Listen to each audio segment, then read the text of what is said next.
Cheese masala. எந்த சமையலும் ருசி தேடும் ரகசியம். 20 ரூபாய்.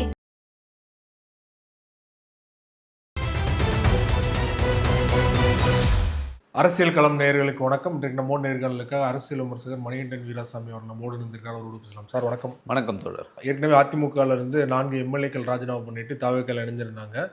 மீண்டும் இடைத்தேர்தல் வரும்போது அவங்களுக்கே வாய்ப்பு கொடுக்கப்படும் அப்படிங்கிற உறுதியளித்தனால சேர்ந்ததாக ஒரு தகவல் வந்தது. இந்த சூழலில் அதிமுகவில் போட்டியிட்டு தோல்வியடைந்த முன்னாள் அமைச்சர்கள் இன்னைக்கு 3 பேர் பார்த்தீங்கன்னா தாவேக்கால இணைஞ்சிருக்காங்க. அவரோட சேர்ந்து முன்னாள் எம்எல்ஏக்களும் இணைஞ்சிருக்காங்க. எப்படி பார்க்குறீங்க? என்ன நடக்குது? பொதுவாக அரசியல் என்னதுன்னு பார்த்தீங்கன்னா, ஒரு காலத்தில் இங்கே சுதந்திரத்துக்கு அப்புறம் இங்கே ஒரு பெரிய முயற்சி இருந்ததுங்களா.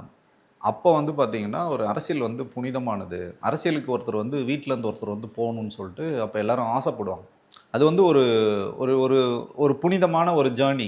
அந்த ஜேர்னிக்கு போனோம்னா அங்கே சர்வீஸ் இருக்கும். அப்போ பார்த்தீங்கன்னா அரசு பணி நிறைய பேர் போவாங்க. அப்போ பார்த்தீங்கன்னா பெருசாக யாருக்கும் அந்த அரசு பணியில் சேரணுன்ற அந்த ஒரு அவேர்னஸ் கூட இருக்காது. அப்போ பார்த்தீங்கன்னா 2 முன்னாடி நிற்கும்.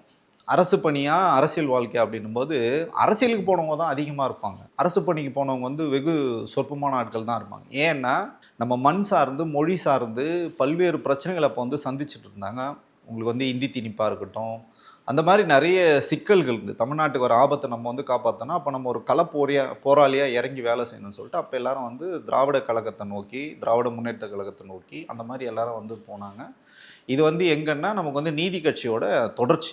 நீதி கட்சியிலே அப்படி தான் எல்லாரும் பயணப்பட்டாங்க. அப்படி இருந்த ஒரு மண் இன்னைக்கு எப்படி ஆயிடுச்சுன்னா, அரசியல்ன்றது இன்னைக்கு ஒரு என்ன சொல்றதுன்னா அந்த ஒரு கௌரவம் அப்படின்றதெல்லாம் தாண்டி இன்னைக்கு எனக்கு எந்த கட்சிக்கு போனாலும் பரவாயில்ல, எனக்கு என் பாக்கெட் நிறைஞ்சிக்கணும் இல்லையா, நான் சம்பாரிச்சு வச்ச பணத்தை காப்பாற்றணும். 2 தான். ஒன்று, எனக்கு பதவி அதிகாரம் வேணும். அதுக்காக எத்தனை கட்சி வேணாலும் நான் மாற தயாராக இருக்கேன்.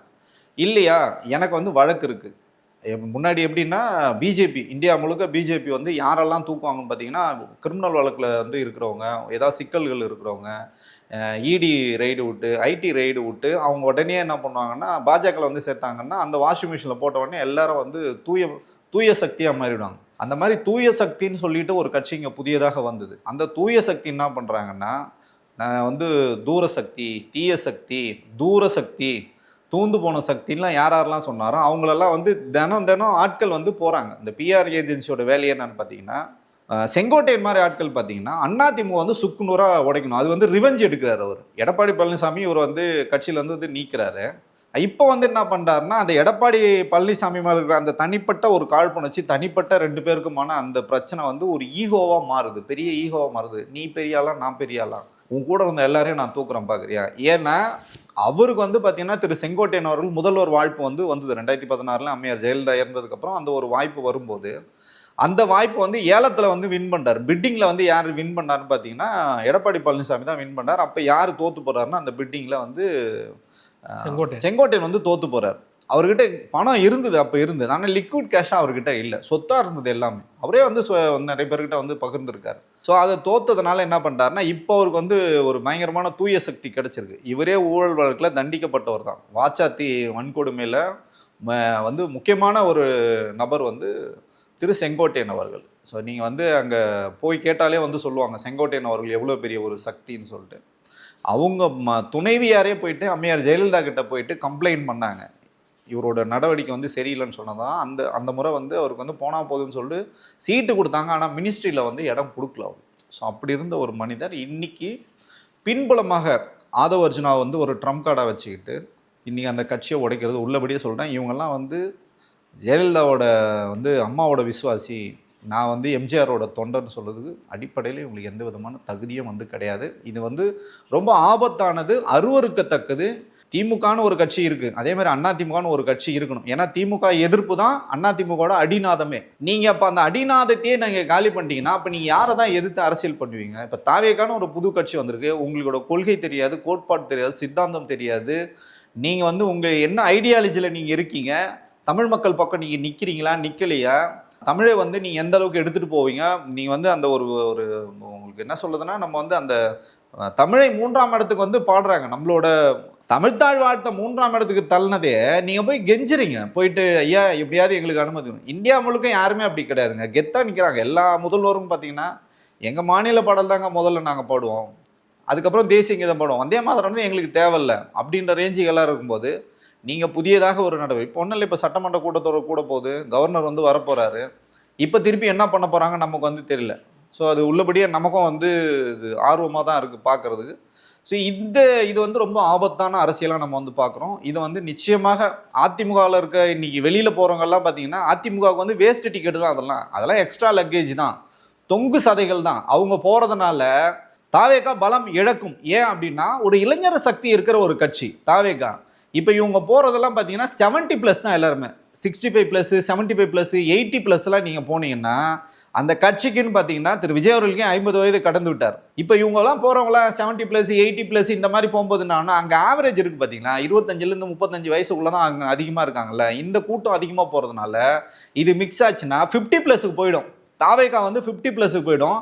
அப்போ திமுகவும் ஒன்றும் பெருசாக வந்து இளைஞர்கள் வச்சில்ல. அப்போ இன்னைக்கு தாவேகாவும் இளைஞர்கள் வச்சில்ல நிலைமைக்கு வரும்போது போட்டி இவர் சொல்கிற மாதிரி தாவேகாக்கும் திமுகவுக்கும் போட்டி வந்தால் போட்டியிலே ஈஸியாக வந்து திமுக வந்து ஜெயிச்சுட்டு போகிறேன். ஏன்னா இன்றைக்கி வந்து திருப்பி அவங்க ரீஒர்க் பண்ணி இன்றைக்கி ஜென்சி மீட்லாம் நடத்தினாங்க. நான் கூட அந்த ஒரு பார்வையாளராக போயிருந்தேன், அந்த மீட்டிங் போயிருந்தேன். அவ்வளோ அழகாக ஆர்கனைஸ் பண்ணியிருந்தாங்க.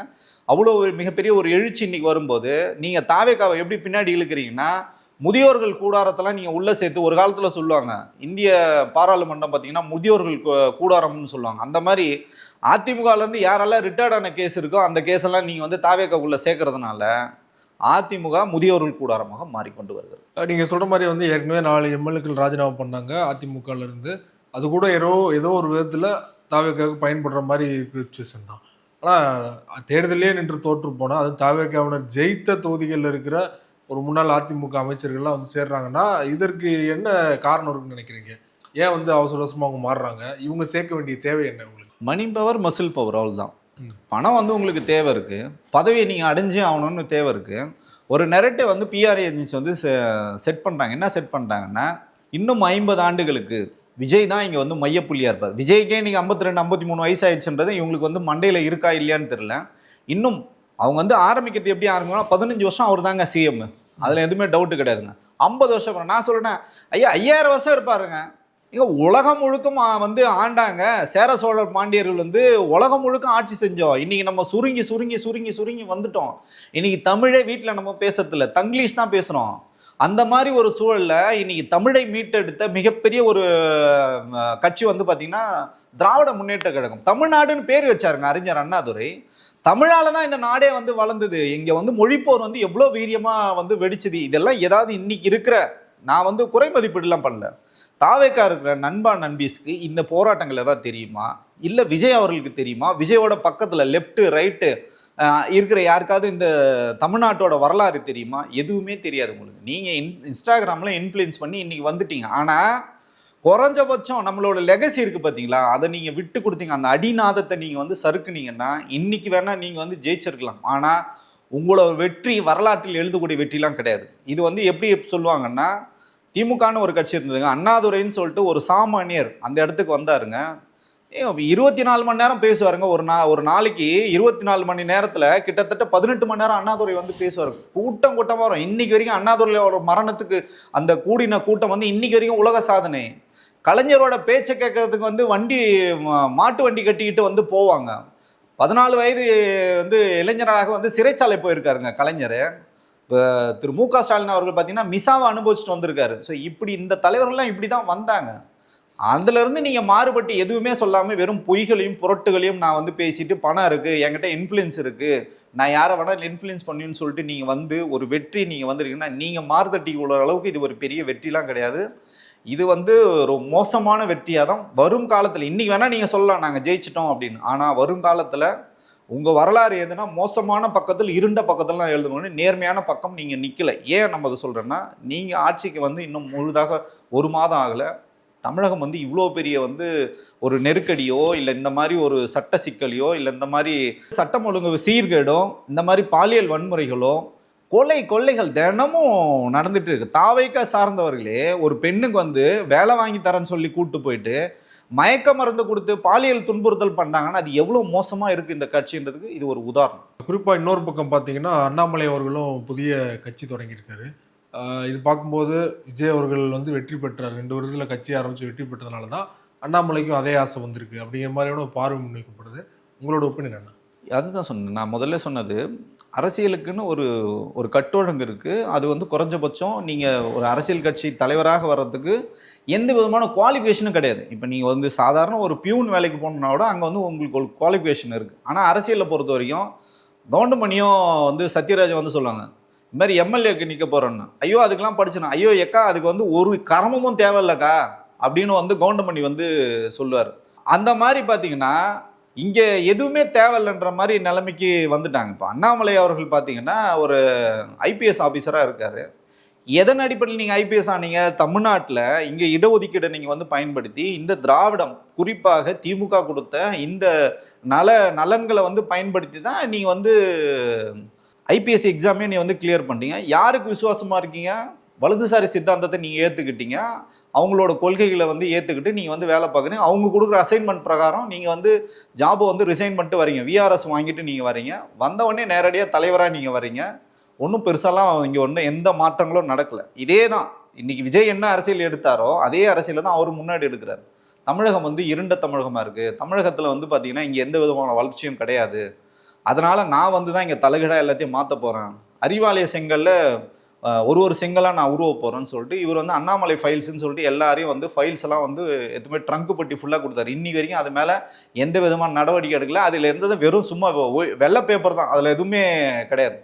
அதே போல் பார்த்தீங்கன்னா என்ன பண்ணாருன்னா, அண்ணாமலை வந்து ஒரு விஷயம் நல்லது பண்ணார். என்ன பண்ணாருன்னா, அந்த பிராமண லாபியை வந்து உடைச்சார். அங்கே எல்லாமே பார்த்தீங்கன்னா பிராமணர்கள் தான் அங்கே வந்து கோலோச்சிட்டு இருந்தது. இவர் ஒரு நான் பிராமணா வந்து அந்த ஒரு விஷயத்த வந்து உடைச்சார். அது வந்து அண்ணாமலைக்கு ஒரு விதத்தில் சக்ஸஸ் கொடுத்தாலும், ஆனால் அண்ணாமலை வெளியில் தூக்குறதுக்கு முக்கியமான ஒரு காரணம் வந்து அந்த பிராமணர் லாபி தான். பிராமணர் லாபி இவர் வந்து அதிகமாக கையில் எடுத்தனால சரி இது வந்து வேலைக்காகாது, இவர் வந்து வெளியில் தூக்குன்னு சொல்லிட்டு இவர் வந்து வெளியில் தூக்குனாங்க.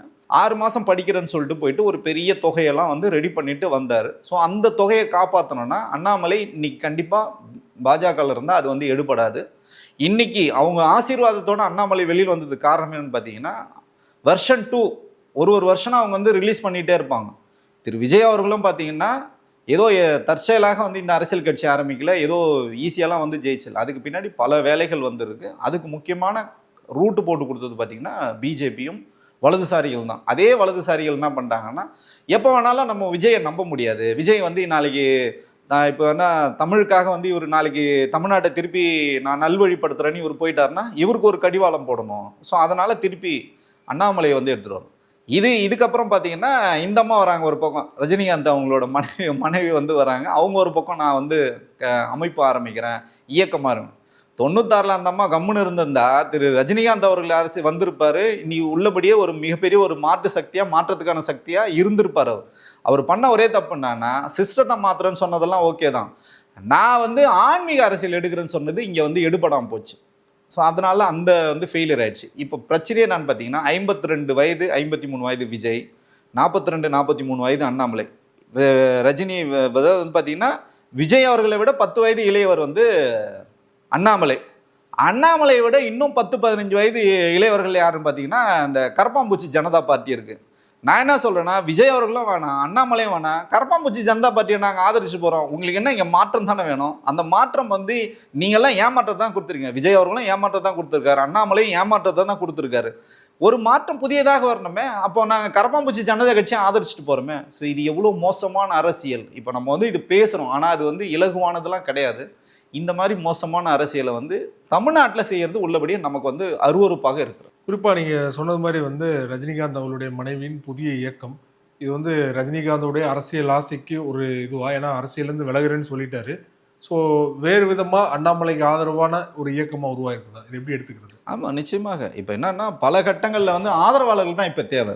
மக்களுக்கு வேலை செய்யறதுக்கு ஆட்கள் வந்து தேவையில்லைன்னு இவங்க எல்லாம் நினைக்கிறாங்க. மக்கள்கிட்ட போக வேணாம், மக்கள்கிட்ட நீங்கள் எந்த விதமான சித்தாந்தத்தை சொல்ல வேணாம், வேட்பாளர் பேர் தெரிய வேணாம், வேட்பாளரோட பின்புலம் தெரிய வேணாம், எதுவுமே தெரிய வேணாம். நீங்கள் என்ன பண்ணணும்னா டெய்லி 100லேருந்து 150 ரீல்ஸ் போட்டால் போதும்.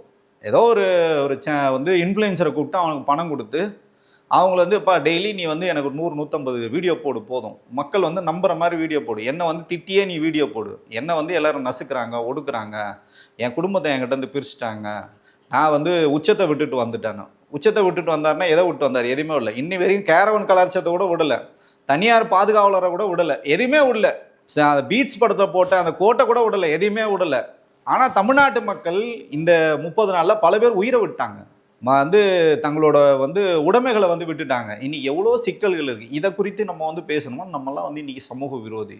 ஸோ நீங்கள் அவர் அரசியல் கருத்தை நீங்கள் சொல்லணும்னா இன்னி வரையும் என்ன அரசியல் கருத்தை நீங்கள் சொல்லியிருக்கீங்க? 473 திட்டங்கள் வந்து தீட்டுறாரு. அதை வந்து பெரிய பிரேக்கிங் நியூஸ் போடுறாங்க. 75 நிமிடத்தில் 473 திட்டங்கள் வந்து முதலமைச்சர் வந்து போட்டிருக்காரு. ஐயா சாமி, நீங்கள் சொன்ன உங்கள் தேர்தல் வாக்குறுதி, முதல் வாக்குறுதியிலேருந்து இன்னைக்கு வரைக்கும் நீங்கள் எல்லாமே வந்து நிறைவேற்றவே இல்லை. தயவு செஞ்சு அதை நிறைவேற்றுங்க. இப்போ வந்து டிஸ்கஸ் பண்ணுறதுக்கே வந்து எவ்வளோ நேரம் ஆகும்? இவங்க 1.5 மணி நேரத்தில் வந்து அதெல்லாம் போட்டேன்றாங்களே, இதெல்லாம் நம்ப மாதிரியா இருக்கு. அதுதான் சொல்கிறேன். ஏன்னா நீங்கள் வந்து இல்லை 473 நான் கம்மி, நீங்கள் 4 லட்சம் திட்டம்னு சொன்னால் கூட இங்கே மக்கள் நம்ப தயாராக இருக்காங்களே. விஜய் அண்ணா எது பண்ணாலும் வந்து சரின்னு நம்புறதுக்குன்னு ஒரு கூட்டம் இருக்குது.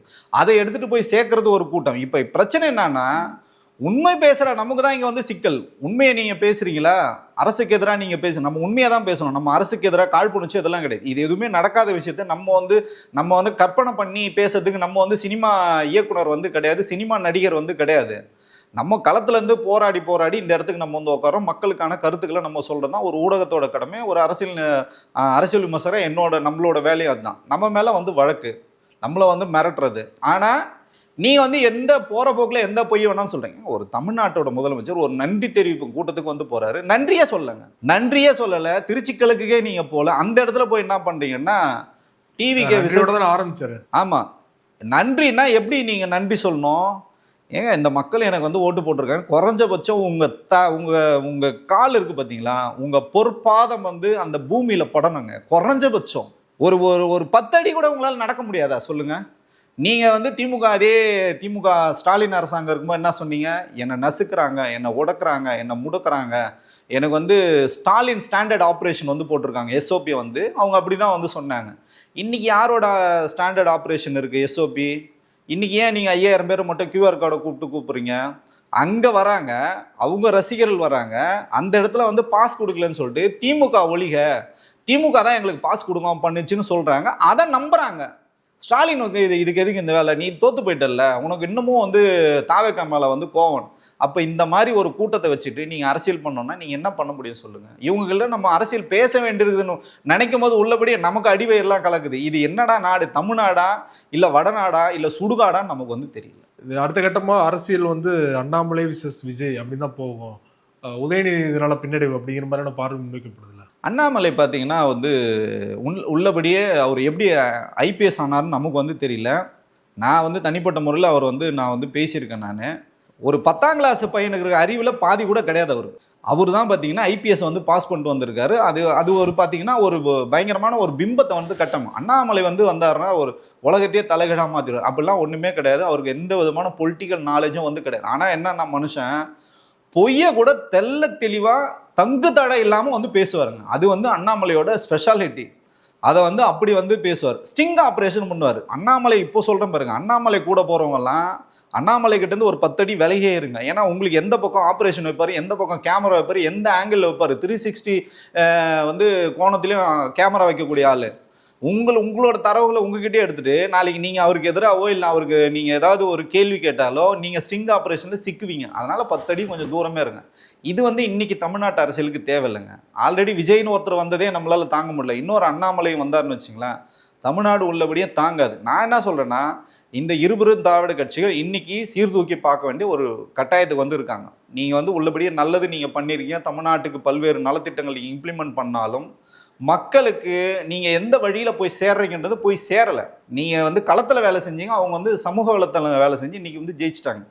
இந்த வெற்றியை தக்க வைக்கிறது அவங்க தினம் பொய்களை சொல்லிட்டு இருக்காங்க. அந்த பொய்களை வந்து பரப்புகிறாங்க. அதுக்கு நீங்கள் வந்து மறுபடியும் வந்து களத்தில் வந்து இருங்க. 13 ஆண்டுகள் வந்து எதிர்கட்சியாக இருந்த திமுக திருப்பும் மீண்டெழுந்து வந்தது. யாருமே திமுகலேருந்து ஒருத்தர் கூட திரு எம்ஜிஆர் அவர்கள் விஜயை விட 100 மடங்கு வந்து பெரிய கதாநாயகர். அதில் எந்த விதமான மாற்று கருத்தும் இல்லை. ஏன்னா அவர் மக்களுக்காக எல்லாமே செஞ்சுட்டு வந்தால். சினிமாலையும் அப்படி தான் இருந்தது. திரு விஜய் அவர்களோட படங்கள் நீங்கள் எடுத்துங்க, நீங்கள் எல்லா படங்களும் எடுத்து பாருங்கள், ஒன்று கூட பார்த்தீங்கன்னா மக்களுக்கு ஒரு நல்ல கருத்துக்களை சொல்கிறதோ இளைஞர்கள் வந்து நல்வழிப்படுத்துகிற மாதிரி எதுவுமே வந்திருக்காது.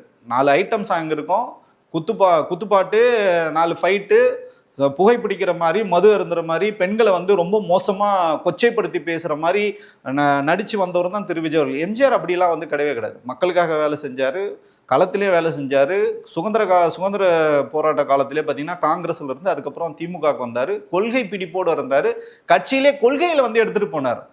கடமை கண்ணியம் கட்டுப்பாடுன்னு வந்து சொன்னார். திமுகவோட கொடிகளை வந்து உயர்த்தி பிடித்தார். இப்படிலாம் வந்து எம்ஜிஆர் வந்தார். ஸோ அப்படிப்பட்ட எம்ஜிஆர் 13 ஆண்டுகள் தமிழகத்தை ஆட்சி செய்யும் போதே திமுக எதிர்கட்சி யாருமே ஒருத்தர் கூட போல, அதிமுக போல. ஆனால் இன்னைக்கு 1 மாசம் தாங்க ஆச்சு, அதுக்குள்ள சாரையா வந்து அதிமுக வந்து தாவேக்காவை நோக்கி போறது பார்த்தீங்கன்னா இது இயல்பாலாம் நடக்கல. அதுக்கு ஒரு சில டீம் வந்து வேலை பார்க்குறாங்க. அவங்களுக்கு வந்து பார்த்தீங்கன்னா ஏதோ ஒன்று ஆதாயம் இருக்கிறதுனால தான் வந்து போறாங்க.